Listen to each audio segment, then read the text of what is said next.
Adapun jual beli kredit yang ada di zaman kita tidak memenuhi syarat-syarat ini, diantaranya ada unsur pinjaman berbunga, yang di situ ada unsur ribanya. Yang kedua ada denda keterlambatannya. Ini yang menjadikan bukan jual beli kredit jadinya, tapi adalah jual beli hutang piutang yang diiringi dengan ada ribanya. Makanya kenapa? Bismillahirrahmanirrahim. Assalamualaikum warahmatullahi wabarakatuh. Innal hamdalillah hamdan katsiran tayyiban mubarakan fihi kama yuhibbu rabbuna wa yardah. Wa asyhadu an la ilaha illallah wahdahu la syarika lah wa asyhadu anna Muhammadan abduhu wa rasuluh.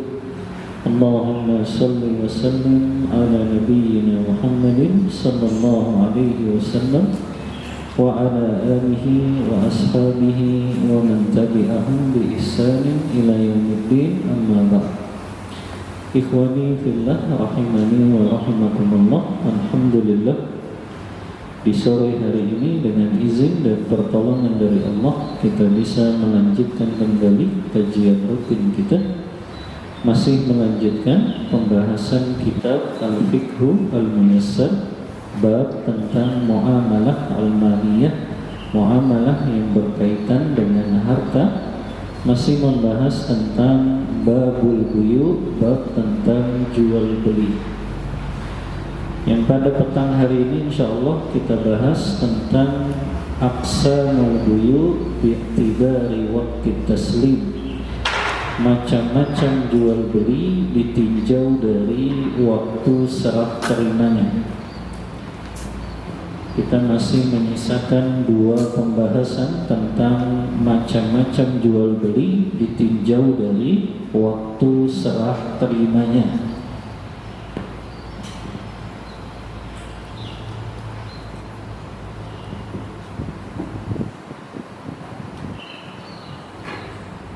Macam-macam jual beli ditinjau dari waktu serah terimanya.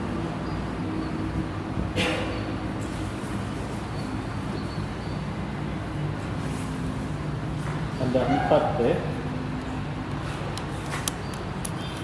Yang pertama bai'un naqdin binaqdin, jual beli tunai, uangnya dibuka, barangnya dibuka.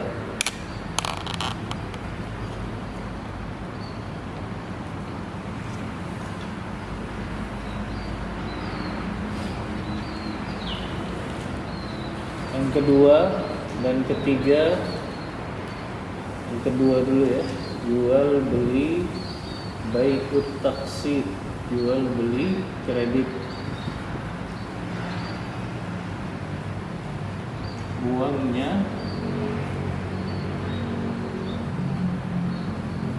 diakhirkan, barangnya dibuka.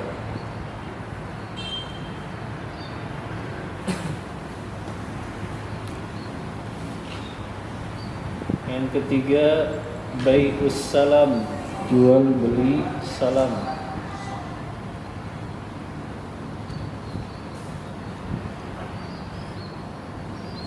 Jual beli salam kebalikan dari jual beli kredit, uangnya dibuka,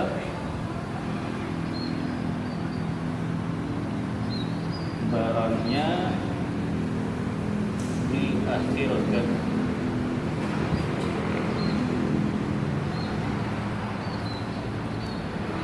Keempat, bai'ul kalik bil kalik, jual beli hutang dengan hutang.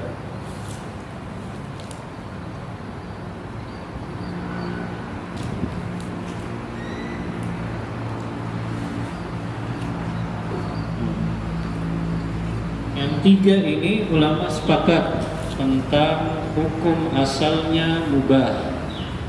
Yang keempat inilah yang ulama sepakat tentang keharamannya.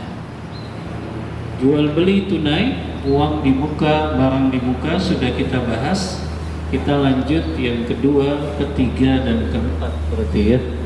Jual beli kredit, jual beli salam, dan jual beli hutang dengan hutang.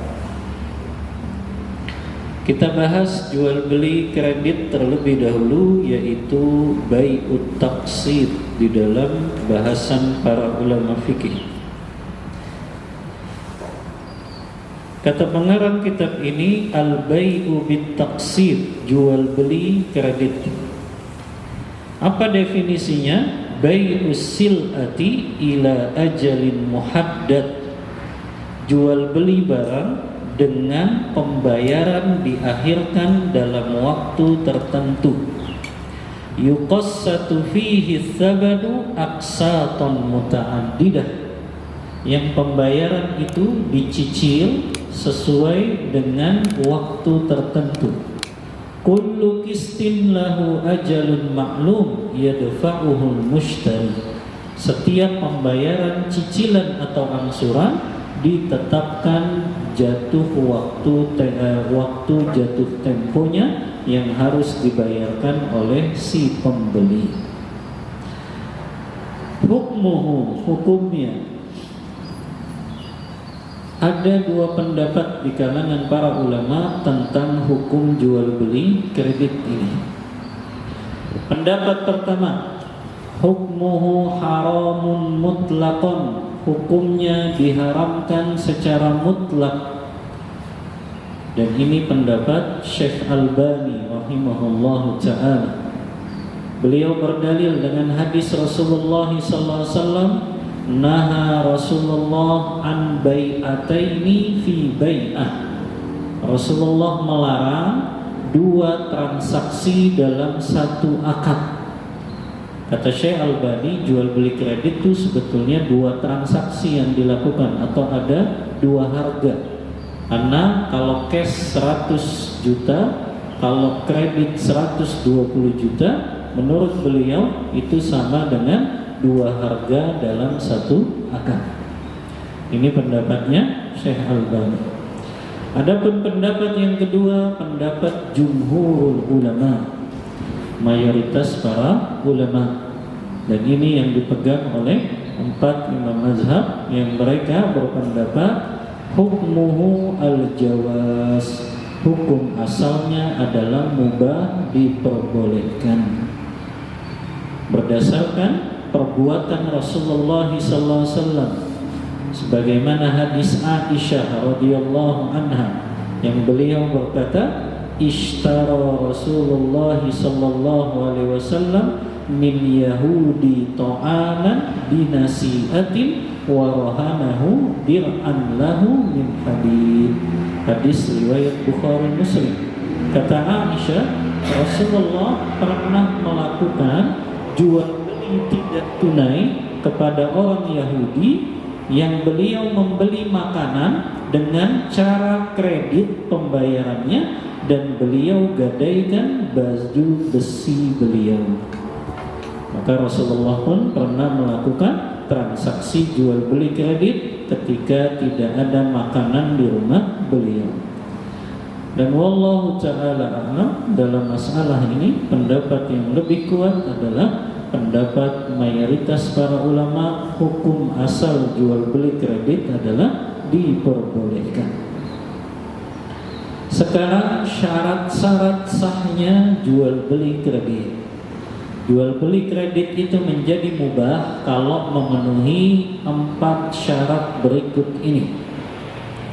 Yang pertama, antakuna sil'atu bihauzatil ba'i wa tahta tasarrufihi indal aqdi fala yajuzu lahum al-ittifaq ala thamaniha wa tahdid mawa'idis sadaq thumma ba'da dhalika yashtariha al-ba'i wa yusallimuha lil mushtari fa inna hadha muharramun liqaulihi sallallahu alaihi wasallam la tabi' ma laysa indak.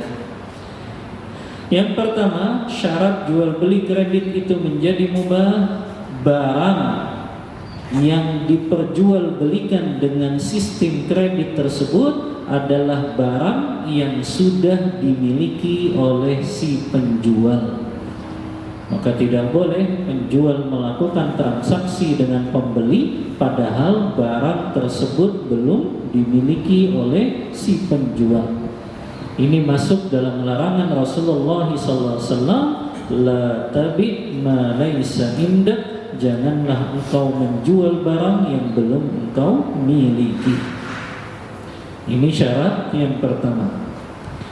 Syarat yang kedua, la yajuzu ilzamul mushtari indal aqdi aw fima ba'd bidaf'i mablaghin zaidin ala mattafaqa alaihi indal aqdi fi hali ta'akhurihi.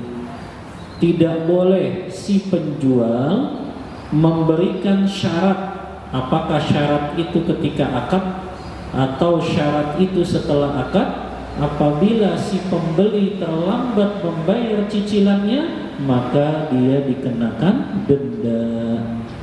Ini syarat yang diharamkan dan menjadikan jual beli kredit itu hukumnya haram karena ada unsur ribanya, di mana kalau pembeli terlambat membayar cicilan, dia terkena denda keterlambatan, dan ini masuk dalam kategori riba yang diharamkan. Yang ketiga, yuhramu 'alal mushtari al-mali al-mumatalati fi sadad ma halla minal aqsa.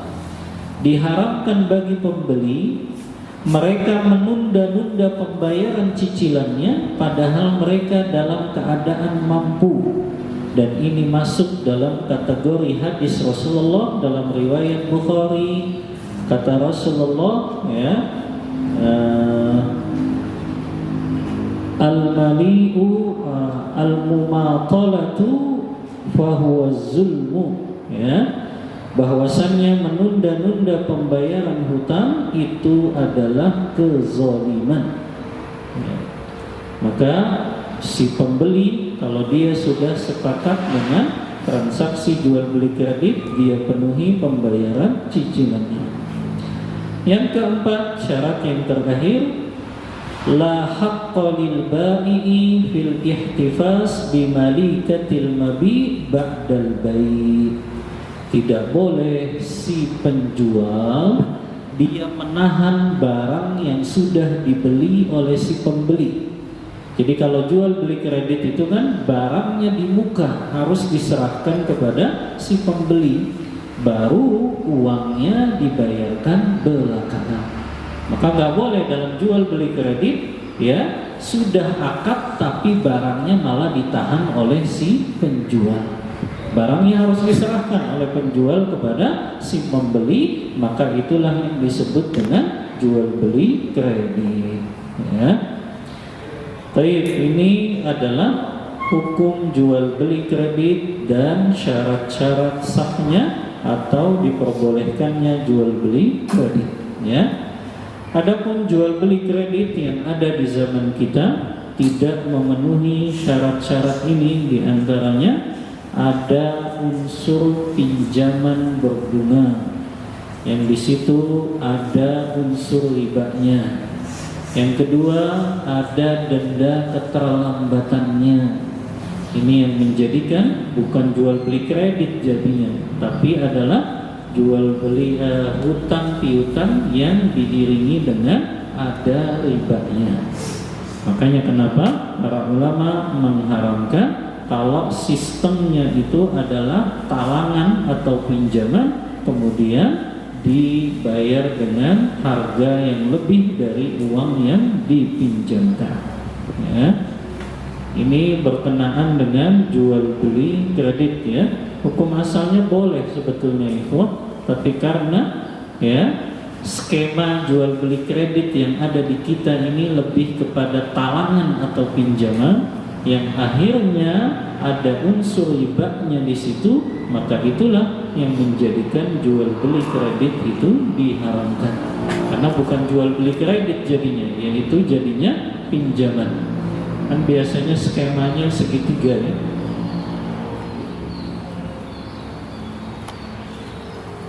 Biasanya kan skemanya segitiga.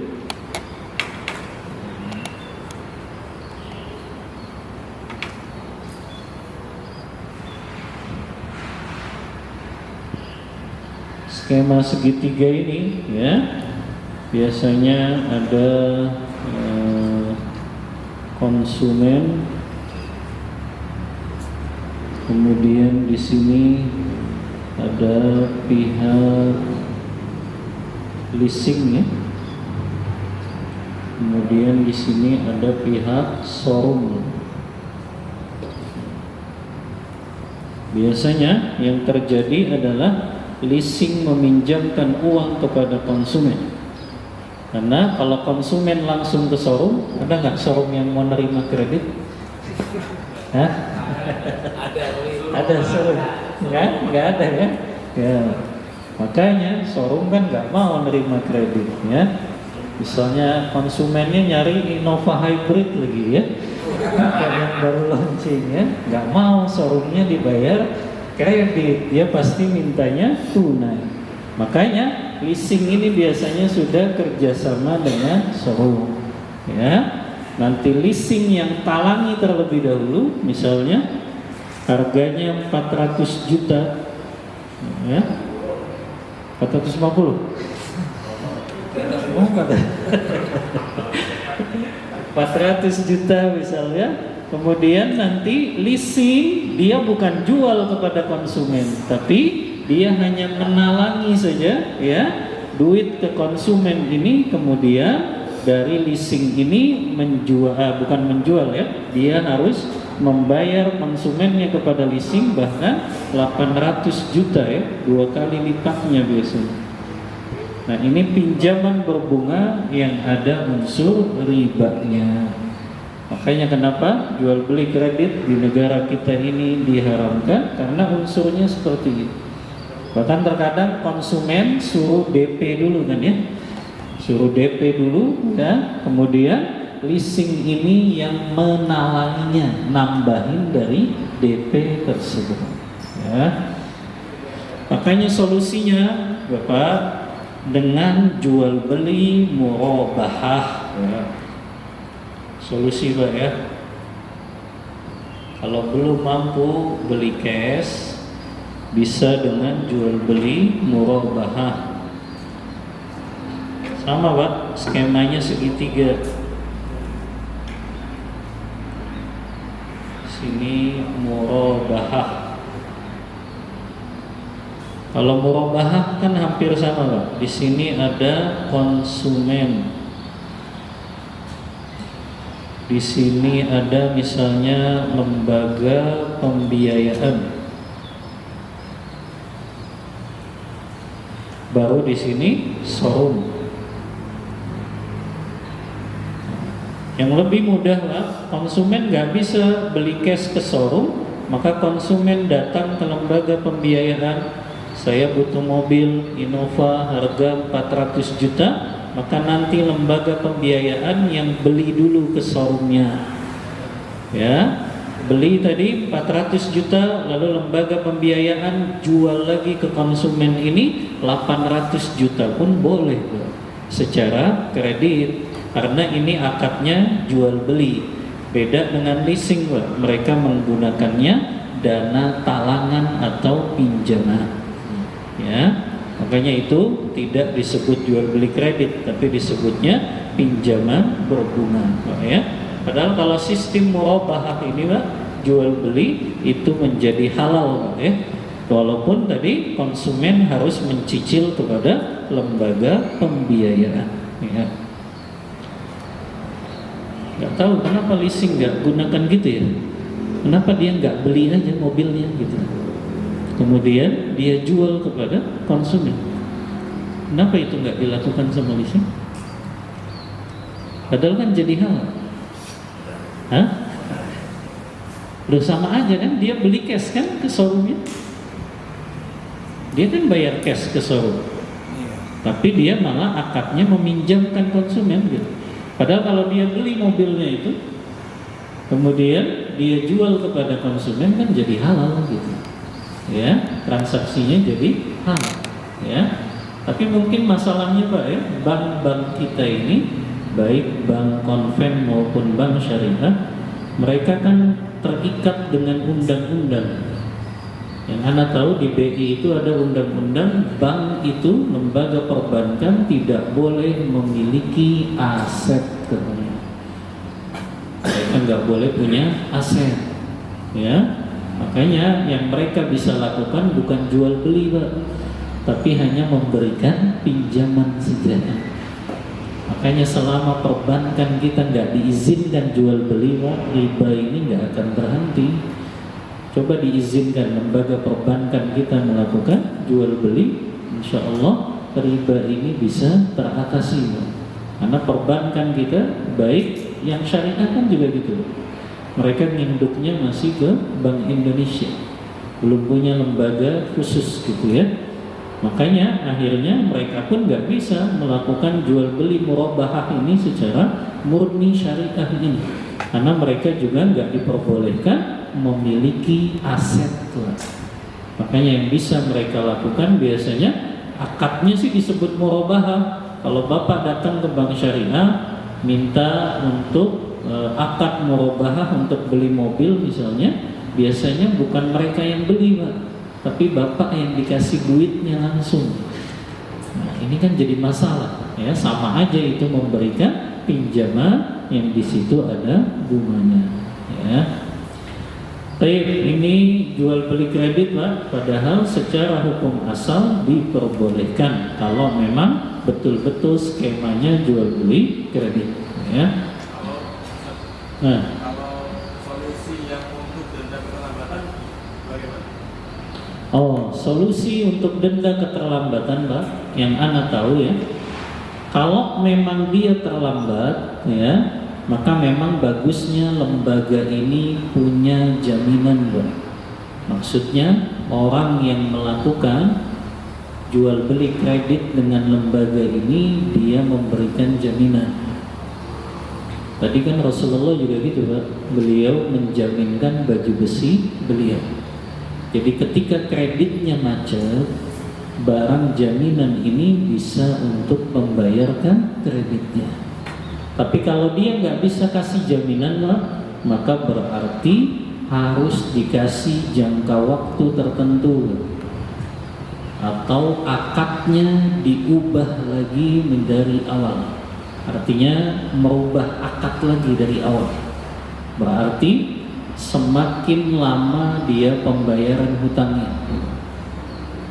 Paham nggak Pak maksudnya? Misalnya dia harusnya cicilannya 3 tahun, dimulai dari bulan November 2022 misalnya ya, maka ternyata di bulan Desember dia sudah nggak bayar, terlambat ya, maka ditunggu. Kalau ternyata pembayarannya terlambat sampai akhir bulan Desember, maka berarti dibuatkan akad baru, yaitu akad baru. Di situ maknanya tidak ada denda di situ, tapi pembayaran hutangnya berarti semakin diperpanjang. Yang Anda tahu paling begitu solusinya ya. Kalau memang itu pembayarannya terlambat, tapi yang lebih bagus memang mendatangkan jaminan tadi Pak ya. Makanya seperti lembaga pembiayaan ini, kalau antum membuat lembaga pembiayaan, orang yang memang benar-benar mau melakukan akad murabahah dengan antum, dia harus datang memberikan jaminan aset yang dia punya misalnya. Karena nanti ketika pembayarannya terlambat ya, aset itu bisa untuk dijual dan nanti digunakan untuk membayar hutang yang belum dia bayar, kemudian sisanya dikembalikan kepada orang tersebut ya. Memang solusinya ya jaminan tadi. Karena akad jaminan itu diperbolehkan baik dalam akad hutang piutang maupun dalam akad-akad yang lain. Wallahu ta'ala a'lam bishawab. Kalau dijual nggak boleh, misalkan barang tersebut misalkan dikasih tenggang waktu Ya. sampai taruhlah 3 bulan 4 bulan. Kalau tetap ya dia nggak punya, misalnya orang miskin kan nggak punya jaminan ya, punya jaminan. Terus akhirnya dia bisa kehilangan pekerjaannya. Sehingga istilahnya kan benar-benar macet, ya nggak bisa lagi. Apakah boleh itu misalkan apa istilahnya, dijual? Dilelang. Dilelang ya. Baik. Dilelang boleh sesuai dengan kesepakatan si pembeli itu. Ya. Memang bagusnya dari awal kesepakatannya sudah ditulis, kalau tidak mampu untuk membayar angsuran selama 3 bulan misalnya, maka barang ini akan kita lelang. Yang itu digunakan untuk membayar utangnya dia, tapi sisanya dikembalikan. Itu bisa jadi solusi ya. Kalau memang kreditnya macet tadi, ya, itu kan digunakan bank syariah sebetulnya, tapi nggak tahu apakah itu berdasarkan keridoan pembeli atau tidak. Karena tetap harus berdasarkan keridoan dari pembeli dan tidak boleh ada unsur kezaliman di dalamnya. Ya, artinya tetap pembeli itu yang mau lelang ya barang yang dia nggak mampu lunasi itu, atau pihak yang menyediakan tadi ya, apakah pihak banknya atau pihak lembaga pembiayaan.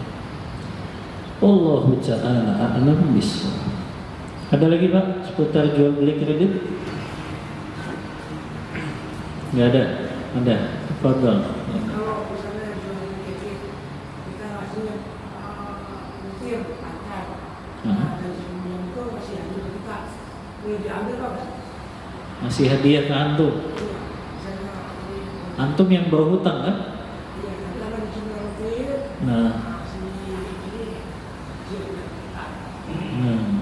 boleh. Antum kan yang berhutang. Kalau hadiah itu kepada si pemberi hutang, itu yang nggak boleh. Tapi kalau antum orang yang berhutang itu dikasih hadiah, ya boleh. Ya, jadi diperbolehkan. Untuk pemberian hadiah tadi, kalau tidak ada perjanjian di awal tetap nggak boleh ya. Misalkan yang diberi hutang itu pada saat mengembalikan itu ngasih hadiah berupa mungkin tadinya pinjamnya uang, dikasih hadiah buah-buahan atau apa, tapi tidak ada perjanjian di awal. Kalau memang dia memberi hadiah saat pelunasan, maka itu dibolehkan. Saat pelunasan gitu ya, tidak saat dia mencicilnya. Jadi saat pelunasan dia kasih hadiah, maka itu diperbolehkan dengan syarat tidak di awal akad atau tidak ada kesepakatan di awal akad. Ya. Yang kedua juga kita pernah bahas, itu tidak menjadi tradisi di masyarakat tersebut. Kalau itu tradisi, maka itu menjadi haram, karena ada kaidah fikih yang berbunyi al-ma'rufu urfan kal masyruti syartan. Sesuatu yang sudah menjadi tradisi itu sama dengan sesuatu yang dipersyaratkan. Padahal syarat yang pertama tadi tidak boleh disyaratkan di awal akad. Ya. Wallahu ta'ala a'lam bishawab. Ada lagi Pak jual beli kredit? Silakan. Untuk barang jaminan yang dimaksud tadi, apakah harus berbeda dengan barang yang diinginkan atau misalnya saya beli handphone, maka ketika tidak membayar secara uang, uang itu disita. Iya, tadi solusinya kan bisa dua Pak ya. Kalau memang bisa dia berikan jaminan, apakah itu jaminannya jam tangannya gitu ya, atau barang lain misalnya yang dia miliki, apakah perhiasan gitu, maka boleh yang menjadi jaminan itu selain dari barang yang sedang dia beli tadi. Ya. Karena tadi Rasulullah pun ketika beli makanan pokok yang beliau jadikan barang jaminan itu baju besi beliau. Ya. Jadi boleh barangnya berbeda yang menjadi jaminan tadi. Ya. Tapi kalau dia tidak bisa tadi, ya berarti tadi handphonenya tersebut kalau dia tidak bayar selama 3 bulan, berarti itu dilelang, hasil penjualannya untuk bayar hutangnya, sisanya dikembalikan kepada orang tersebut. Kreditnya macet tadi. Allah Ta'ala a'lam bishawab. Ada lagi Pak? Silakan. Kalau untuk apa namanya jaminan ya kita pegadaian ya Pak. Pegadaian. Kalau mau PPKB itu kan dari PPKB digadaikan. digadaikan itu nggak bisa dijual kalau udah nggak larangnya gitu. Nah, Kesulitannya gimana? iya. Ini kesalahan lembaga gadai di Indonesia Pak. Padahal barang yang digadaikan menurut para ulama fikih, barang yang digadaikan itu harus barang yang bisa diperjualbelikan. Jadi barang itu kalau nggak bisa diperjualbelikan tidak sah menjadi barang gadai. Tapi anehnya di Indonesia kayak gitu Pak. Digadaikan KTP, SK gitu ya. SK emang bisa dijual ya. Kemudian STNK, BPKB gitu ya, ijazah ya. Nah ini kesalahan Pak. Padahal barang-barang itu tidak bisa diperjualbelikan ya. Maka lembaga gadai ini memang mereka tidak memahami akad gadai yang sesuai syariah ini, ya. Makanya harusnya lembaga gadai itu kalau mau orang yang meminjam kepadanya memberikan jaminan, harusnya jaminannya berupa barang yang bisa diperjualbelikan, ya. Karena itu menjadi syarat sahnya barang yang digadaikan. Kalau barang itu nggak bisa diperjualbelikan, maka barangnya menjadi tidak sah untuk digadaikan. Ya, ini kesalahan yang pertama. Yang kedua juga, lembaga gadai sebetulnya kalau dia jadikan itu sebagai jaminan, itu kan hanya menghadirkan orang itu saja, tapi tidak menyelesaikan solusinya tadi. Kalau dia nggak bisa bayar gimana? Akhirnya satu-satunya barang yang sudah dia beli misalnya, atau misalnya dia pinjam tadi, ya mau nggak mau dipaksa kan, ya, untuk bisa dia kembalikan pokoknya bagaimanapun caranya, ya. Maka gadai, KTP, STNK, SK itu secara ilmu fikih itu tidak sah dijadikan sebagai barang gadai. Tapi bukan berarti ketika jaminannya itu nggak sah, hutangnya jadi lunas, bukan begitu Pak. Ya, tetap dia punya hutang kepada lembaga gadai tersebut. Artinya hutangnya tetap, ya. Hanya saja akhirnya dia hanya bisa menghadirkan orang yang berhutang saja, ya. Tapi kalau dia nggak mampu bayar, nggak tahu solusinya apa tuh. Kalau lembaga gadai, apa solusinya Pak? Orang yang digadain KTP gitu, apa solusinya kalau dia nggak bisa bayar? Hah? Kalau yang jadi jaminan itu kan mudah sekali orang kabur kan? Apalagi kita di Indonesia kan mudah sekali ngurus masalah administrasi KTP gitu ya. Maka itu mudah sekali untuk terjadi kezaliman di antara dua orang yang melakukan transaksi. Wallahu ta'ala a'lam bishawab. Fadal. Dengan barang jaminan tadi ya, boleh nggak kita memanfaatkan, misalnya dia jadikan sawah atau jaminan kendaraan seperti mobil. Justru sebenarnya kalau kita jamin bisa dipakai, lebih bisa, misalkan nggak bisa diberikan diadakan kembali. Karena kejadian banyak banget di rumah tuh yang mau menjaminkan uang jaminan mobil, tapi mobilnya dipakai Pak. ya. Iya. Barang jaminan, Pak, yang diberikan dari orang yang meminjam kepada si peminjam itu tidak boleh dimanfaatkan. Karena kalau dimanfaatkan itu jatuh ke dalam riba.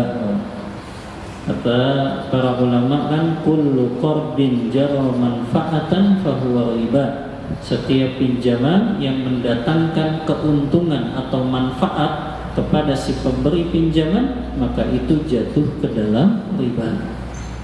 Maka kalau anak pinjam uang ya sama Mas Arifin 10 juta, anak gadaikan misalnya tadi sawah, maka nggak boleh Mas Arifin menggunakan sawah tersebut, karena sama saja si pemberi pinjaman dapat manfaat dan keuntungan dari uang yang dia pinjamkan, maka hukumnya haram ya, kecuali hanya sekedar untuk menjaga barang tersebut saja. Misalnya dia gadaikan motor, maka boleh motornya untuk dipanasin saja, sekedar untuk perawatan motor tersebut. Dia gadaikan mobil, maka boleh mobilnya untuk dipanaskan saja. Nggak tahu kalau dalam dunia otomotif mobil itu harus berputar nggak Pak rodanya? Kalau sebulan nggak berputar gimana efeknya? Hah? Nah, berarti kalau itu bisa mendatangkan bahaya, boleh Pak, dia putar saja mobilnya untuk sekedar menjaga ya mobil itu supaya tidak rusak. Ngeri lecet, Ustaz. Ngeri nyerempet apa? Jadi lecet. Iya, kalau khawatir tadi, kalau bannya tidak muter malah mendatangkan kerusakan gitu. Makanya anak tanya antum, kira-kira kalau mobil bannya tidak muter berbulan-bulan akan rusak gitu. Kempes saja. Akinya yang Iya kan, kalau dipanasin iya gitu. Maksudnya kalau memang harus ban itu muter, berarti kan mobil itu harus dibawa keluar gitu. Tapi kalau memang tidak menimbulkan bahaya ya sudah, berarti tidak boleh dimanfaatkan oleh si pemberi pinjaman. Cukup dia panasin saja mobil tersebut. Ya. Break dulu. Baik. Berarti setelah Isya baru kita bahas ya. Jual beli salam ya. Setelah maghrib, Ustaz. Baik. Oh iya, setelah maghrib. Baik, cukup jual beli kreditnya. Insya Allah setelah maghrib kita bahas jual beli salam Pak ya. Yang ketiga ini, uangnya kontan di muka tapi barangnya belakangan beserta syarat-syaratnya. Wallahu ta'ala a'lam bissawab. Kita break untuk salat maghrib. Wa sallallahu ala nabiyyina Muhammadin wa ala alihi wa sahbihi wasallam. Kita lanjut. Bismillah, alhamdulillah, wassalatu wassalamu ala rasulillah wa ala alihi wa ashabihi wa mawala. Kita masuk jenis jual beli yang ketiga, ditinjau dari waktu serah terimanya, yaitu bai'us salam, jual beli salam. Apa itu definisi jual beli salam? Ini kan yang bisa dipencet kan? Iya.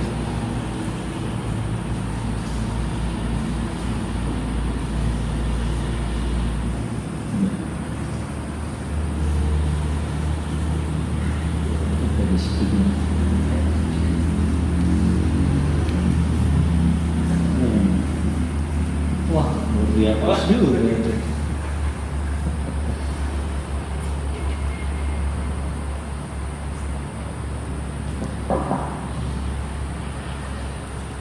Jual beli salam, kata pengarang kitab fikih Muyassar ini definisinya bai'usil atin ajilatin mausufatin fil dhimmati bisamanin muqaddam.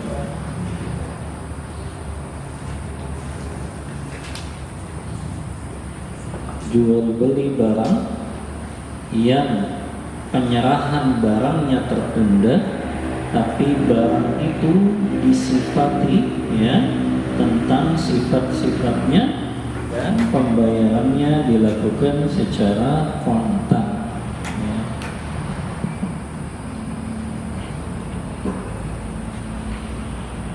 Jadi jenis yang ketiga ya, jual beli ditinjau dari waktu serah terimanya, jual beli salam. Apa itu jual beli salam? Definisinya tadi bai'u sil'atin jilatin, jual beli barang yang penyerahan barangnya tertunda atau diakhirkan, ya. Mausufatin fi dhimmi, barang tersebut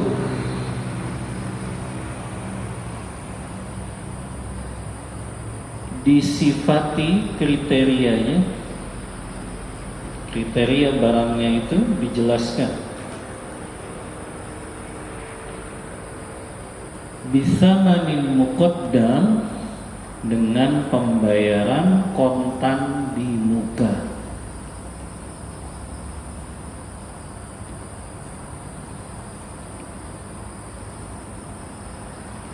Kontan pada saat akad, ya. Kontan pada saat akad.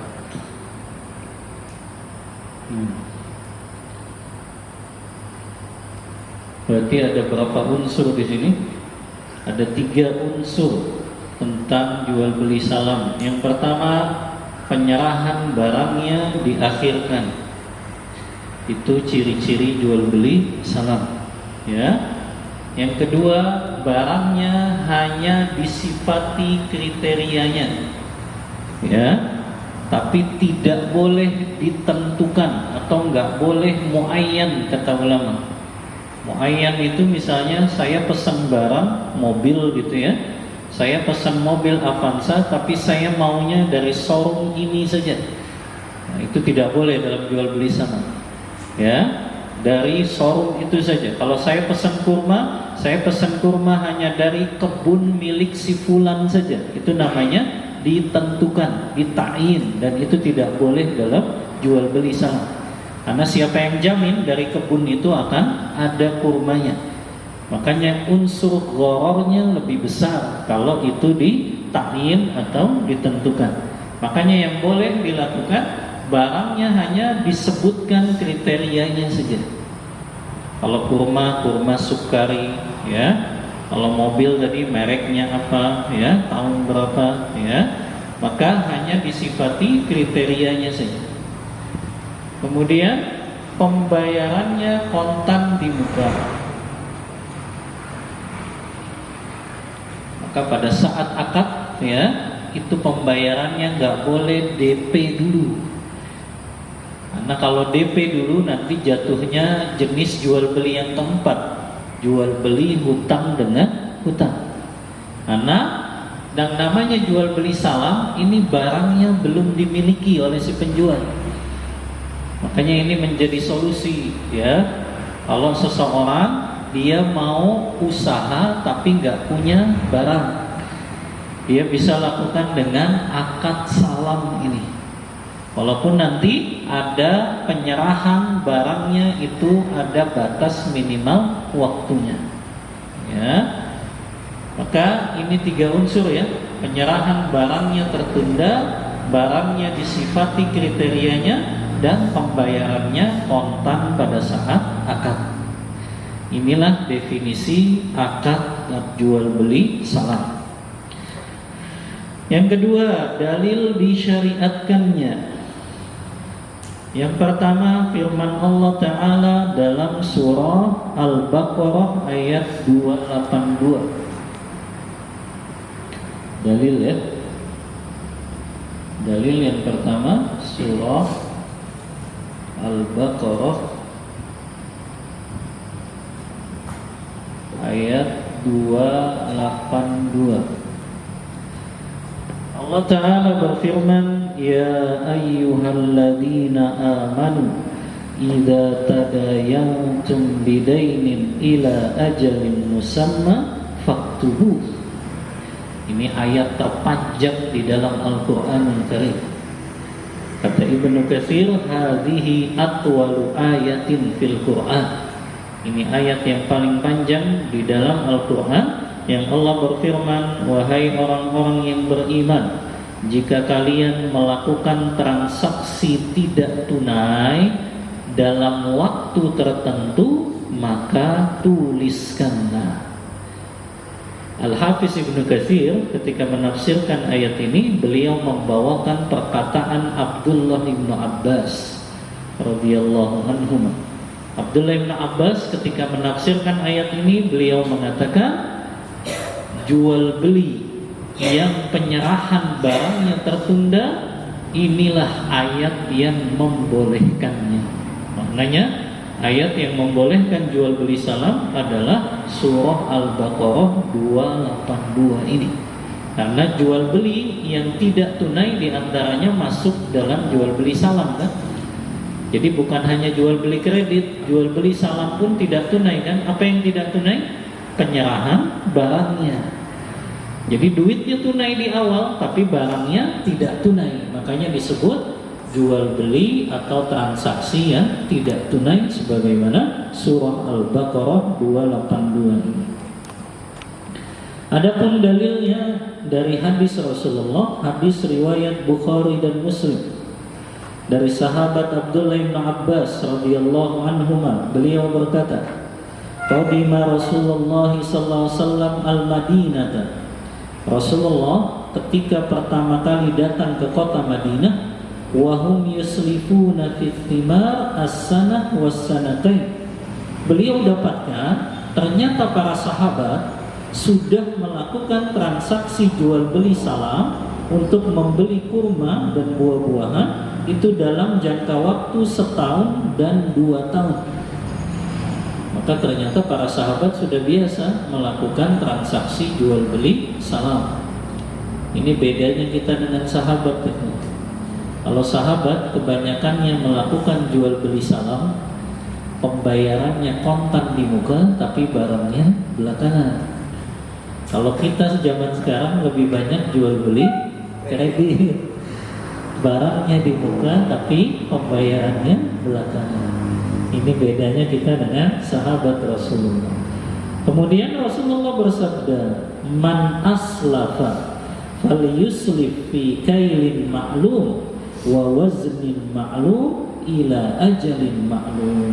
Siapa yang melakukan transaksi jual beli salam, maka hendaklah dia tentukan takarannya, dia tentukan timbangannya, dan dia tentukan waktu penyerahan barangnya. Maka ini diantara syarat jual beli salam, ya. Yang kita sebutkan nanti, syarat-syarat jual beli salam ini menjadi mubah dan diperbolehkan dalam syariat. Ini dalil disyariatkannya jual beli salam. Sekarang al-hikmah min masyru'iyyatihi, hikmah dari disyariatkannya jual beli salam. Wa ajazathu syari'atul islamiyyatu tawsi'an ala afradiha. Allah Subhanahu wa ta'ala membolehkan jual beli salam ini dalam rangka mempermudah setiap kaum muslimin untuk melakukan transaksi jual beli. Contohnya kata beliau, fal muzari'u masalan, seorang petani misalnya, qad la yamliku naqdan yunfiqahu fi islahi ardihi wa zira'atihi. Terkadang banyak para petani yang dia nggak punya uang untuk bisa menanam ya suatu pepohonan, atau misalnya untuk menjadikan sawahnya ini dia tanami. Dia nggak punya modal. Tapi dengan akad salam ini, si petani ini dia bisa dapat modal. Karena kenapa? Karena orang misalnya dia datang ke petani, saya mau beli misalnya ya beras dari kamu sekian ton misalnya. Kemudian juga dia mau pesan buah-buahan misalnya kepada petani tersebut, yang asalnya petani ini nggak punya modal, tapi dengan akad salam petani ini bisa punya modal. Karena pembeli ini harus membayarnya secara tunai. Maka di sini lihat ada hikmah disyariatkannya jual beli akad salam ini. Itu keuntungan bagi si penjual. Bagi si pembeli ada tidak keuntungannya? Ada. Apa ya? Dia dapat harga yang lebih murah. Karena biasanya kalau kita pesannya dari jauh-jauh hari atau pesan barangnya itu dari waktu yang lama gitu ya, biasanya harganya jauh lebih murah. Ya. Tapi ini hikmah disyariatkannya jual beli salam. Sekarang syarat-syaratnya. Syarat jual beli salam agar hukumnya menjadi mubah. Yang pertama, an yadhkur jinsul muslimi fihi wa naw'ihi bi sifatihi al-mumayyizati lahu. Penjual menyebutkan atau pembeli juga menyebutkan kriteria barang yang dia pesan. Artinya harus jelas jenisnya, ukurannya, takarannya, itu disebutkan pada saat akad. Contoh, si A pesan kurma kepada si B, maka dijelaskan kurmanya kurma apa, berapa ukurannya, itu jelas. Saya pesan kurma sukari 1 ton misalnya, ya, maka itu harus jelas disebutkan kriteria dan sifat barang yang dipesan. Syarat yang pertama. Syarat yang kedua, an yakuna muajjalan. Objek barang yang dipesan tersebut diserah terimakannya nanti dalam waktu yang disepakati. Makanya dalam waktu yang disepakati ini nanti ulama ada 2 pendapat itu. Kapan waktu penyerahan barang dengan melakukan akad salam, ya, waktu penyerahan barangnya, ya, nanti dibahas oleh para ulama. Kapan minimal waktu penyerahan barang pada saat akad salam, ya. Yang ketiga, an yaqbidu tsamanu kamilan ma'luman fi majlisil aqd. Pembayaran uang harus dilakukan secara sempurna tunai di majelis akad. Maka harus tunai pada saat melakukan akad, maka harus dibayar secara tunai, ya. Kemudian juga an yakunal ajalu ma'luman minat tarfaini. Waktu penyerahan barangnya itu disepakati dan diketahui oleh pembeli dan penjual. Sekarang kita bahas itu, waktu penyerahan barang dengan akad salam.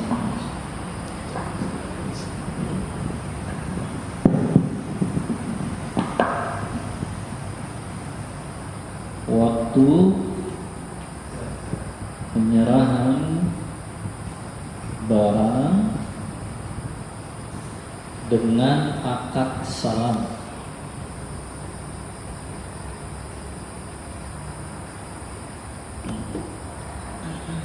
Ulama beda pendapat itu. Yang pertama, ya, pendapat jumhur ulama. Jumhur ulama ini mayoritas para ulama. Siapa saja mereka? Imam Abu Hanifah, ya. Kemudian Imam Malik dan Imam Ahmad.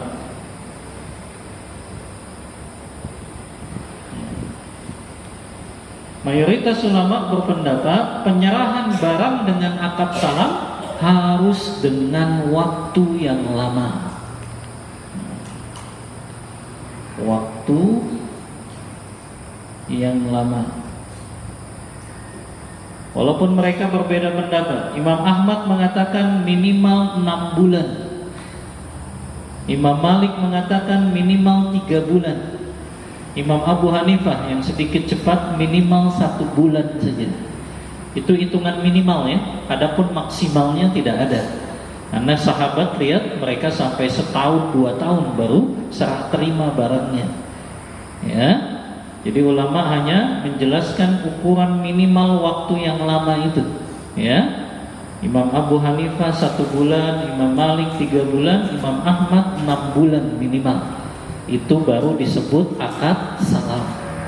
Jadi kalau saya pesan misalnya mobil itu baru bisa diserah terimakan minimal 1 bulan. Kalau kita ngambil pendapatnya Imam Abu Hanifah.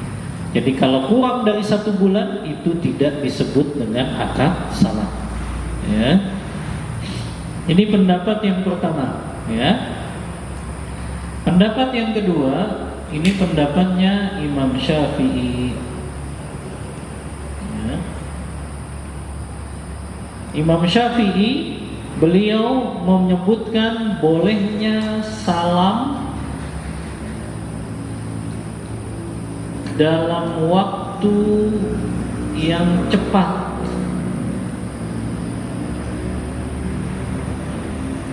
Bahkan kalau itu bisa diserah terimakan dalam sehari, boleh. Yang penting terpenuhi syarat-syarat yang tadi. Ya. Jadi kalau menurut Imam Syafi'i dan juga para ulama Syafi'iyah, mereka boleh melakukan salam dalam waktu yang cepat. Serah terimanya itu cepat. Kurang dari 1 bulan pun nggak masalah. 3 hari kah, 2 hari kah, 1 hari kah. Yang penting syarat-syarat akad salamnya terpenuhi tadi. Ya, yaitu dibayar kontan di muka, kemudian barangnya disifati, ya. Ini menurut pendapat Imam Syafi'i. Inilah yang menjadikan itu, ya, sebagian orang ketika mereka menjadi dropsider itu, ya, mereka berdalil dengan pendapat mazhab Syafi'i ini bahwa salam itu boleh kurang dari 1 bulan. 3 hari kah, 1 hari kah, gitu ya. Karena memang para ulama berbeda pendapat tentang sebuah hadis itu. Kenapa kok mereka beda pendapat ini? Karena ada satu hadis, ya. Ada satu hadis dari Hakim bin Hizam.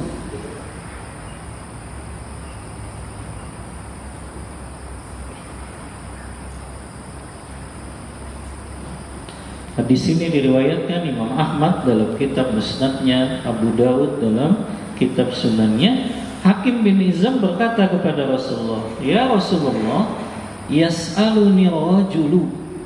Ada seorang laki-laki minta kepadaku untuk membeli barang, padahal aku belum memilikinya. Namun dia bayar kepada saya secara kontan. Lalu aku carikan barang tersebut di pasar.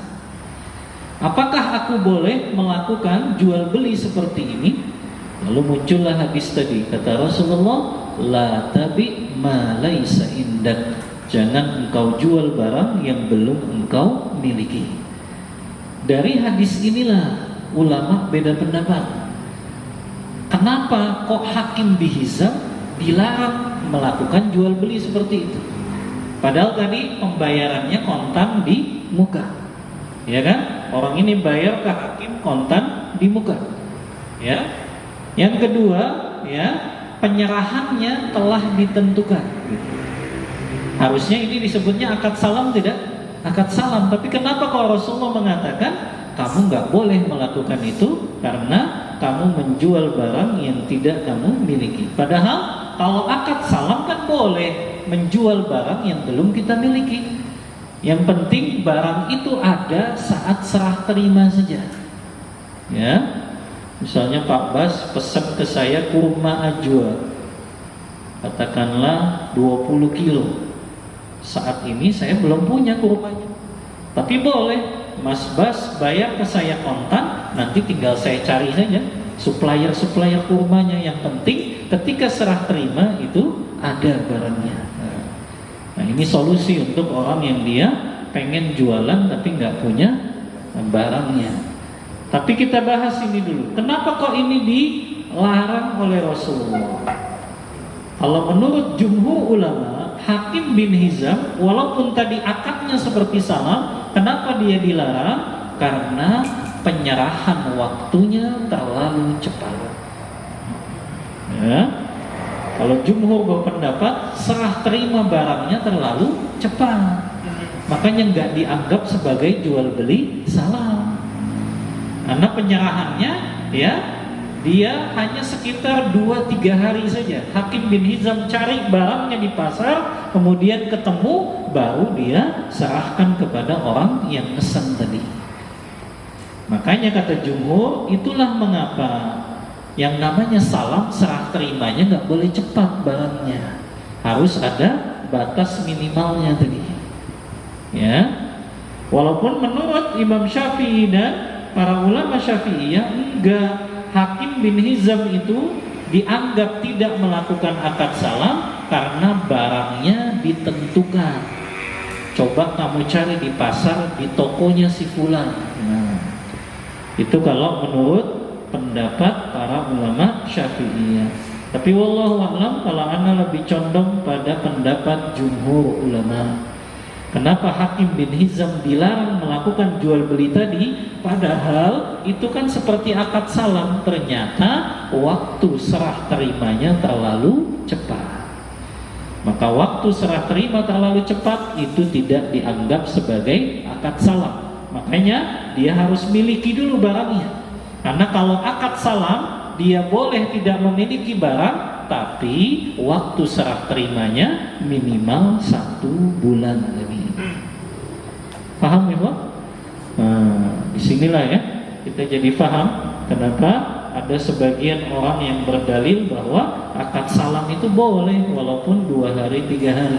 Padahal itu menyelisihi pendapat mayoritas para ulama. Karena ada batas waktu minimal ketika serah terima barang dengan akad salam. Ya, baik, cukup ya.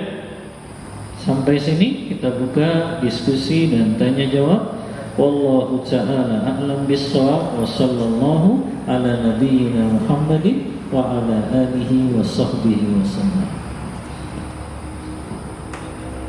Assalamualaikum warahmatullahi wabarakatuh. Waalaikumsalam. Saya mau tanya terkait jual beli salam. Ini kejadiannya berpuluh-puluh tahun yang lalu. Pada saat kita mau dulu bangun rumah ya ceritanya. Jadi pada saat itu kita kan perjanjian sama tukang material ya. Jadi kita betul itu jual beli salam kalau gitu. Cuma kita misalnya punya duit 10 juta, kita masukkan ke dalam material ya.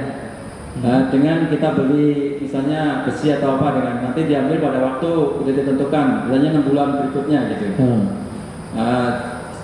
Totalnya sih waktu itu lumayan banyak ya. Material itu udah punya barangnya. Dia tahu material, cuma kita udah punya bond. Jadi saya beli misalnya besi dengan harga besi berapa puluh dengan harga sekian gitu.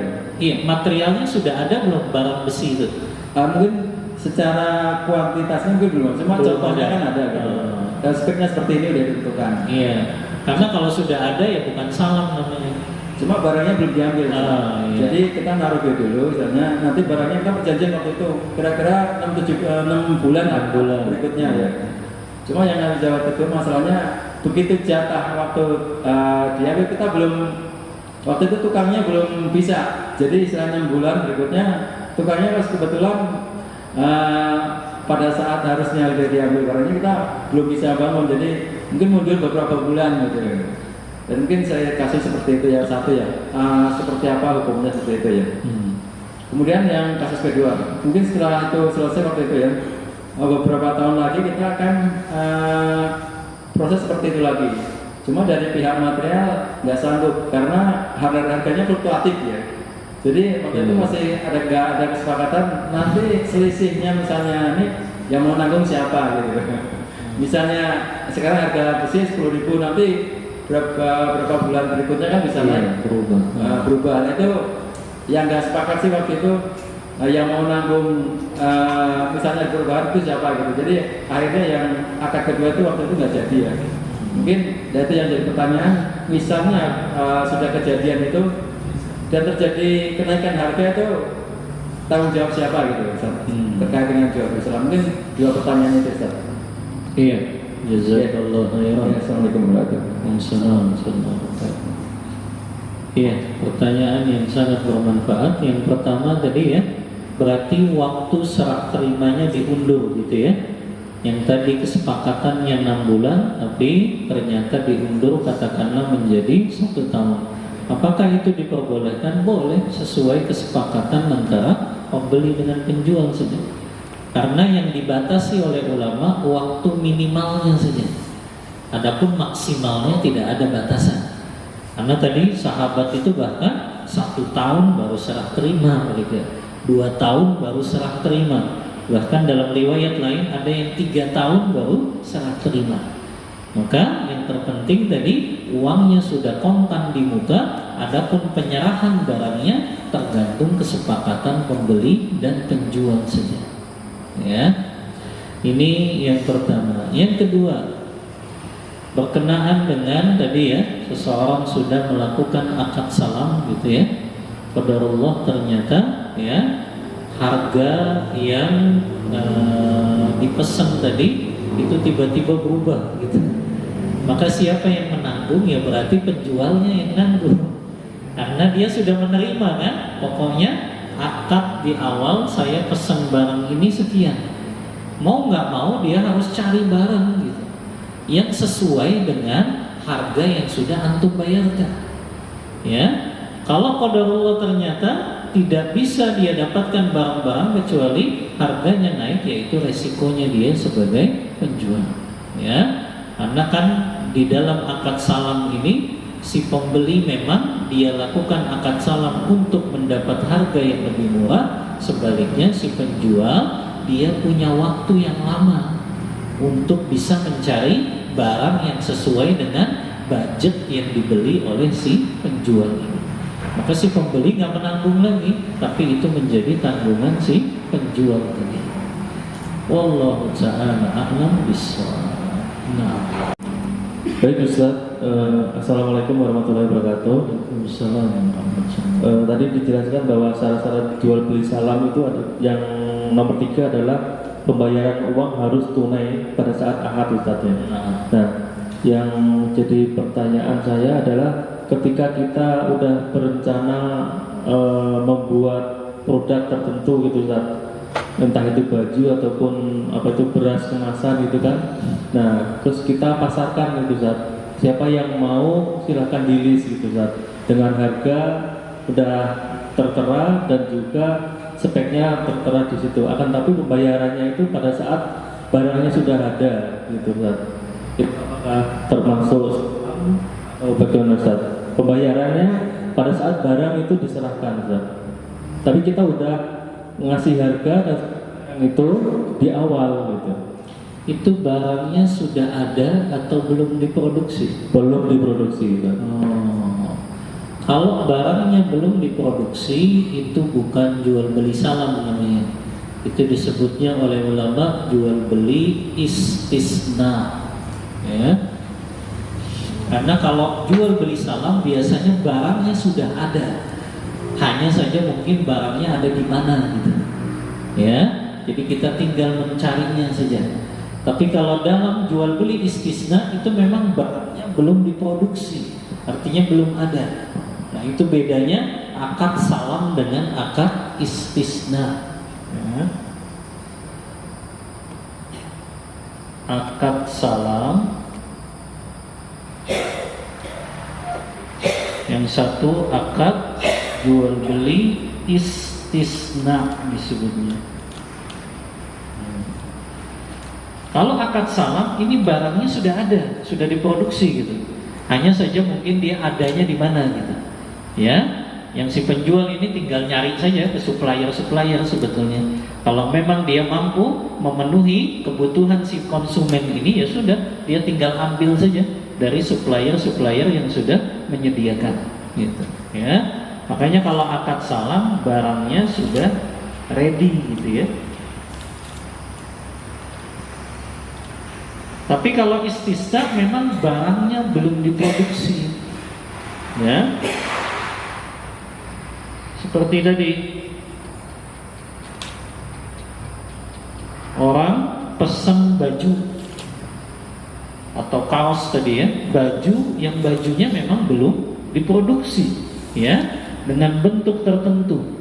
Maka kalau akad istisna itu boleh pembayarannya DP atau diakhirkan. Ya. Tapi dia langsung ke produsennya. Tahu ya, langsung ke produsennya, ke tukang jahitnya. Ya. Jadi datang ke tukang jahitnya, kemudian katakan saya pesan baju dengan gambar seperti yang saya desain ini saya DP dulu, nanti saya lunasi setelah selesai bajunya. Maka itu namanya akad istisna, ya. Tapi tadi ya syaratnya pembeli langsung ke produsennya, ya. Maka kalau akad salam dia nggak boleh DP dulu, ngutang dulu, tapi bayarnya harus kontan di muka. Nah ini bedanya akad salam dengan akad istisna. Jadi yang antum sebutkan itu mungkin lebih cocoknya akad istisna gitu ya. Kalau memang dia langsung datang ke produsen tadi dengan menyebutkan kriteria barang yang dia pesan, kemudian pembayarannya boleh dibayar di akhir nanti setelah selesai dia terima barangnya. Ini bedanya akad salam dengan akad istisna. Wallahu ta'ala a'lam bissawab. Jadi pesan nasi goreng itu berarti istisna ya? Kenapa? Pesan nasi goreng itu. Pesan Goreng oh. satu, Pak. Kan nasinya sudah ada, nasi gorengnya. Produksi, Ustaz. Nasinya kan sudah ada. Tafadhol. Baik Pak, Assalamualaikum warahmatullahi wabarakatuh. Waalaikumsalam warahmatullahi wabarakatuh. Ada pertanyaan di jual beli salam juga Pak. Di sini sudah sepakat dalam jual beli salam ini yang pertama uang sudah diserahkan di awal. Iya. Terus yang kedua kesepakatan juga sudah ada, misalnya barang akan diserahkan 6 bulan kemudian. Iya. Tapi dalam keyakinan si penjual itu 6 bulan, dalam bulan ke-6 barang ini kita yakin lah di bulan ke-6 kita udah ada yang siap dilakukan. Terus uang itu kan udah kita terima nih Pak. Dalam bulan pertama sampai bulan ke-5 daripada uang ini nunggu 6 bulan kemudian saya pakai buat usaha yang lain dulu. Jadi memanfaatkan uang tersebut untuk misalkan untuk usaha yang lain. Dengan keyakinan nanti di bulan ke-6 itu kita pun yakin akan bisa memberikan barang tersebut gitu. Itu boleh nggak Ustaz? Dari mana dia bisa beli barang itu? Uangnya nanti dari mana? Kalau uangnya dia pakai dulu. Ya, uang itu Pak. Hah? Uang itu kita muter diputerin lagi. Oh, di usaha dulu kan? Iya, Kalau usahanya nggak untung gimana? Rugi. Nah itu gitu Pak. Iya. Maka yang pertama ya, kalau dia putar dulu uang itu ya, dia harus tetap punya uang yang bisa menjamin nanti dia bisa mengadakan barang tersebut. Kalau uang itu dia pakai kemudian dia rugi dalam usahanya, akhirnya uang yang harus dia belikan tadi, barang yang dipesan tadi malah nggak bisa, ya malah zolim dia jatuhnya. Ya, maka kecuali dia sudah bisa pastikan dia sudah pesan juga kepada suppliernya, pokoknya 6 bulan ini saya bayarkan juga uangnya. Setelah itu sisanya dia mau pakai usaha, baru itu dibolehkan gitu. Tapi kalau dia pakai dulu akhirnya uang itu malah dikhawatirkan nggak bisa untuk membayar uang yang sudah dibayarkan oleh si pembeli ini, malah itu menjadi gharar nantinya, sesuatu yang tidak jelas ya. Maka nggak boleh kalau dia tidak bisa menjamin barang itu bisa dia serah terimakan saat akad, saat penyerahan barang itu ya. Berarti seandainya belum waktunya tadi yang disepakati 6 bulan, baru 3 bulan kita mas balik-balik serahkan aja dulu, nggak apa-apa ya, lebih cepat. Iya, lebih cepat nggak apa-apa ya, lebih cepat nggak apa-apa. Yang penting jangan kurang dari 1 bulan saja ya, karena semakin cepat unsur ghararnya semakin tinggi Itulah kenapa akad salam itu diberikan waktu penyerahannya lama. Ya, contoh, anak pesan ke Mas Arifin bakso 1 kuintal, ya, tapi anak kasih waktu 3 hari saja. Sementara anak pesan bakso ke Mas Bas, anak kasih waktu 1 bulan. Mana yang lebih punya peluang besar untuk dapat bakso 1 kuintalnya? Yang 1 bulan kan tentu. Yang 3 hari, unsur gharornya tinggi itu. Ya, unsur ketidakjelasannya dia bisa dapetin 1 kuintal itu tinggi. Karena 1 kuintal loh, ya, atau 1 ton, ya. Makanya ulama mensyaratkan waktu penyerahannya lama kalau jual beli salam untuk menghindari unsur gharor yang tinggi tadi di dalam mendapatkan barang yang dipesannya. Wallahu ta'ala a'lam bissawab. Begitu. Ayo, silakan. Izin bertanya. Semacam dari penjelasan yang tadi, janganlah kamu menjual barang yang tidak dimiliki. Apa itu definisinya? Apakah kita harus memegang barang tersebut kemudian kita serah terimakan langsung, atau kayak semacam yang saya tahu sistem dropshipper itu kan ketika ada konsumen membeli kepada saya, kemudian saya membeli dari supplier, tapi supplier langsung mengirim ke konsumen atas nama saya. Nah, itu hukumnya seperti apa, Ustaz? Iya. Terima kasih. Jazakallah khair, pertanyaan yang bermanfaat. Kalau itu menggunakan skema akad salam, itu boleh dari supplier langsung kepada konsumen. Kalau pakainya akad salam, berarti minimal berapa? 1 bulan. Ada nggak konsumen yang mau nunggu 1 bulan? Barangnya baru dikirim, kan susah. Kalau skemanya akad salam sebetulnya boleh dari supplier langsung dikirim kepada si pembeli. Jadi nggak usah lewat ya si dropshipper ini, ya. Tapi kalau dia gunakan akadnya selain salam, nggak boleh. Dari supplier harus ke dropshipper dulu, baru kemudian dropshipper kirim kepada si pembeli. Ya, maka kalau skemanya pakai akad salam boleh tadi langsung dari supplier ke pembeli. Tapi kalau selain akad salam maka nggak boleh. Barang itu harus diterima dulu oleh si penjual ini. Wallahu ta'ala a'lam bissawab. Begitu. Kalau pakai skema wakalah itu? Atau skema wakalah bisa. Ya, ada wakil atau antum sudah kerjasama dengan supplier ini, ya. Tapi tetap saja bukan supplier ini yang dia langsung mengirimkannya, tapi ada wakil lain yang dia menjadi wakil untuk mengirimkan kepada siapa tuh? Si pembelinya. Nah, biasanya supplier ini kan menggunakan misalnya wakilnya itu, sebagian ulama menyebutnya apa tuh? Yang suka ngantar-ngantar itu kurir. Nah, bisa menjadikan misalnya kurirnya itu sebagai wakil, ya. Kurirnya itu sebagai wakil yang menyerahkan barangnya. Tapi nggak bisa supplier itu menjadi wakilnya, nggak bisa. Karena supplier itu kan dia penyedia barangnya. Maka penyedia barang dia nggak bisa sekaligus menjadi wakil, ya. Misalnya tadi orang dia yang jual barangnya kok produsennya, kemudian dia plus jadi wakil juga, ya nggak bisa. Ya, harus orang lain yang menjadi wakilnya. Ya, misalnya si penjual ini menjadikan wakilnya itu siapa?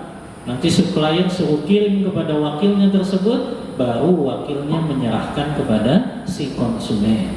Itu Pak yang boleh. Kalau akadnya pakai skema wakalah, artinya bukan suppliernya yang menjadi wakil, ya, tapi ada wakil yang ditunjuk oleh si penjual, yang supplier ini menjadikan wakil ini yang menyerahkan barangnya kepada si pembeli tadi. Jadi nggak bisa suppliernya jadi wakil, nggak bisa tuh, karena dia sekaligus orang yang menjualnya. Gitu. Kalau skemanya ini yang itu tuh menjadi marketer, jadi Jadi apa sebenarnya dia dapat jasa, dapat bayaran fee karena dia menjualkan barang tersebut gitu. Itu boleh nggak?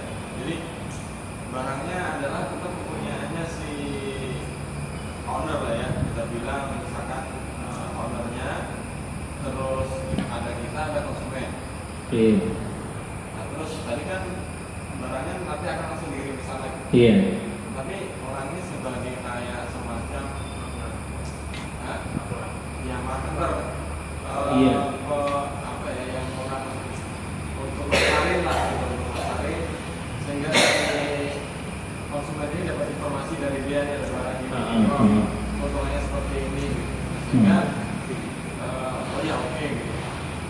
Nah si saya sama yang punya barang itu akarnya ini sewa, berarti sewa jasa. Sehingga barang langsung dikirim ke sana.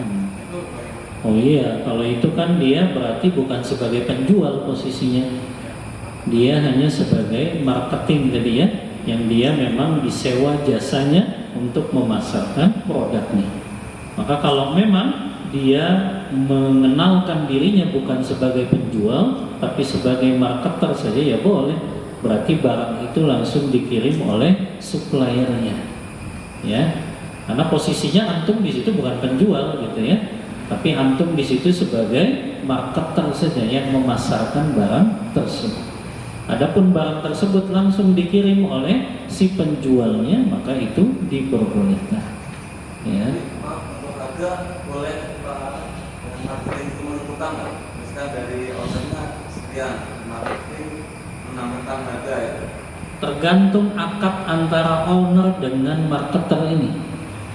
Kalau misalnya marketer melakukan akadnya dengan owner ini, pokoknya harga sekian kata owner, kamu jualnya nanti saya kasih upah dari setiap item yang kamu jual, ya, maka berarti harganya sudah ditetapkan owner, nggak bisa dirubah lagi, kecuali owner mengizinkan, pokoknya dari saya harganya sekian. Adapun kamu mau jual berapa, itu keuntungannya untuk kamu. Kalau memang sepakat seperti itu, boleh, ya. Tapi kalau ownernya yang sudah tetapkan harganya, ya, dan dia nanti dapat upah, maka nggak boleh si marketer ini merubah harga yang sudah ditetapkan oleh owner tadi, ya, kecuali dengan kesepakatan antara dia dengan owner tadi.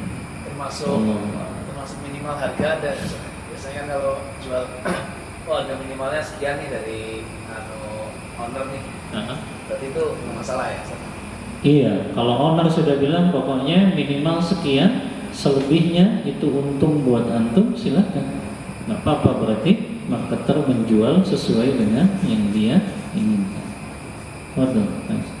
Dalam case seperti itu, transaksi jual belinya itu antara dari pembeli dengan si owner atau boleh melalui si marketing? Marketer itu kan dia posisinya sebagai wakil, ya. Dan di antara transaksi yang bisa diwakilkan, diantaranya akad jual beli pun bisa diwakilkan. Maka kalau memang dia sudah menunjuk marketer itu sebagai wakil, maka boleh marketer yang melakukan akad jual belinya. Kalau memang dia sudah ditunjuk sebagai wakil, ya. Tapi kalau memang dia tidak ditunjuk sebagai wakil, ya, maka tetap berarti akadnya dengan si ownernya tersebut. Wallahu ta'ala a'lam bishawab. Nanti kita ada bab wakalah, bab mewakilkan. Pernikahan pun bisa diwakilkan. Iya, akad nikahnya.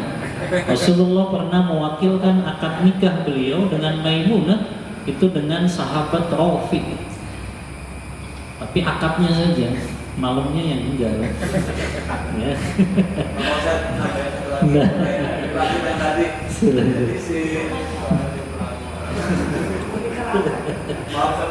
marketing ini, bapak sebenarnya sama marketing. Iya. Itu yang pertama tadi dari owner sudah menentukan harga. Si owner menentukan harga sendiri juga. Ditambahnya dari owner kan 100.000. Oke. Nah, dari si marketing jual 120 ke pembeli. Marketing untung 20.000. tiba-tiba setelah akan jual beli uang dibayarkan dari si owner ini memberi fee lagi ke marketing tersebut dengan Rp1.000. Itu dibolehkan nggak? Tadi sesuai kesepakatan tidak dengan ownernya? Kalau dia boleh menjual berapapun? Boleh menjual berapapun. Tapi setelah berjual, owner memberi fee lagi. Oh, boleh, nggak apa-apa. Terus yang kedua dari pembeli pun memberi fee juga ke marketing lagi dari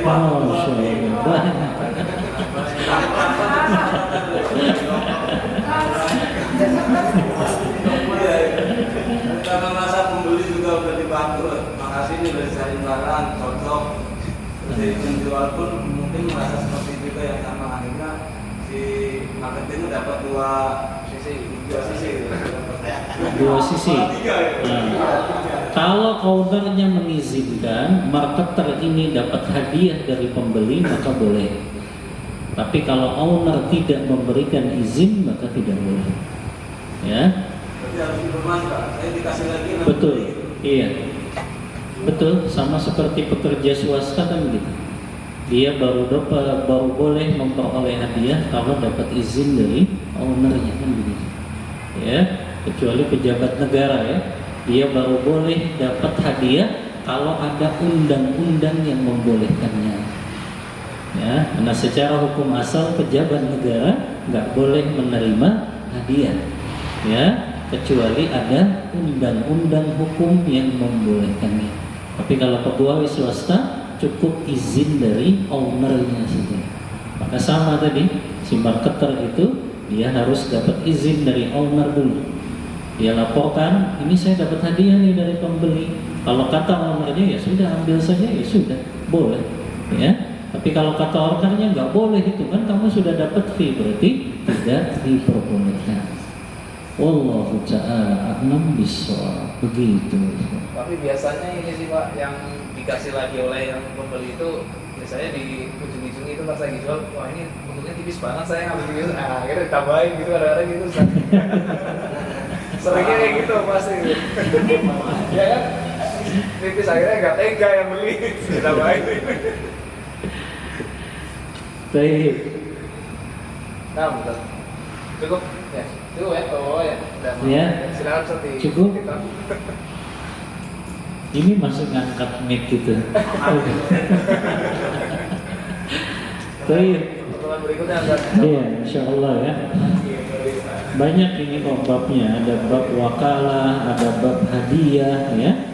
Ada bab jaminan, ada bab sewa menyewa, banyak insyaallah tentang masalah muamalah harta ini ya.